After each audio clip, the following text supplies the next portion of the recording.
And we are into the map now, so let's take a look and see what they're bringing.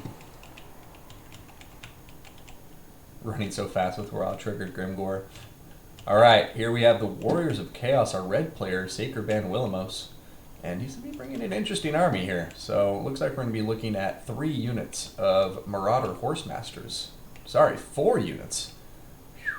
I do love Marauder Horsemasters. That's quite an investment into them right here. So 3,000 points being spent on Marauder Horsemasters, a very powerful skirmishing cav. We're then going to be seeing some Chaos Marauders with great weapons. Looks like 1 on either flank. A single unit of Chaos Warriors here being the ROR Mirror Guard, protecting this disgusting looking Hell Cannon, which will probably do some lovely work in the fight. We're then going to be seeing 2 units of Chaos Warriors with halberds for that anti-large armor piercing. And then up in the air, pretty strong air force with a Feral Manticore, as well as a Chaos Sorcerer Lord of Fire on a Manticore, getting that fairly cost-effective terror into his army. He's got Burning Head, Fireball, Kindle Flame, as well as Arcane Conduit. And then we're going to be down here looking at a Dragon Ogre Shaggoth with a 1 rank of veterancy on top of him.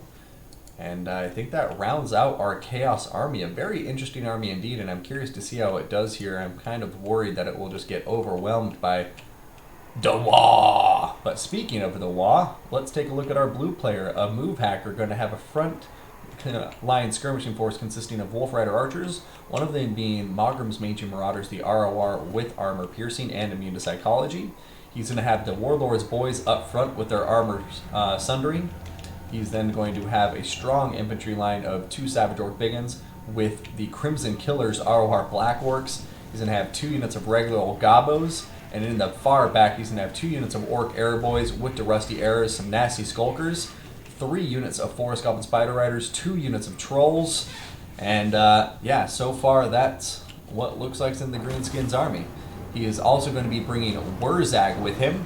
And Wurzag going to be diving into the Black Orc, trying to protect himself from that Fireball. Going to take a little lick of damage, but he's going to have Effigy to get Wah, get back here, Foot of Gork, as well as Here We Go, the Squiggly Beast, and the Power to Wah. Hell Cannon coming in, and it's going to just clip the Black Orc formation. It looks like it's going to kill one of their models, but fortunately not a direct hit for the Greenskin forces.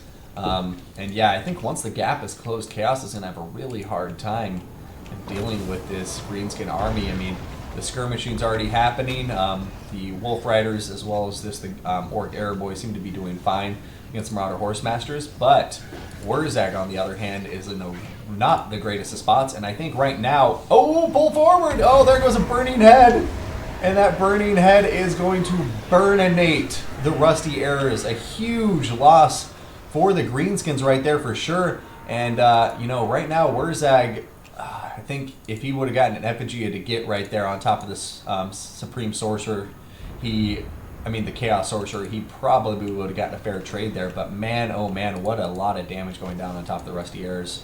Here comes another Fireball, and Wurzag is just having a hard time dodging these. He's down to half health now. And look at that, the Hell Cannon continuing to do a lot of work. Over here, a Feral Manticore was diving into these forces. The nasty Skulkers were coming over to threaten it with the Smoke Bomb, and he's going to be pulling out of there now. But Wurzag's, the Greenskins got to start get something going here, because the Fireballs are just devastating him. And oh my goodness, is that a concession from AmoveHacker? Wow.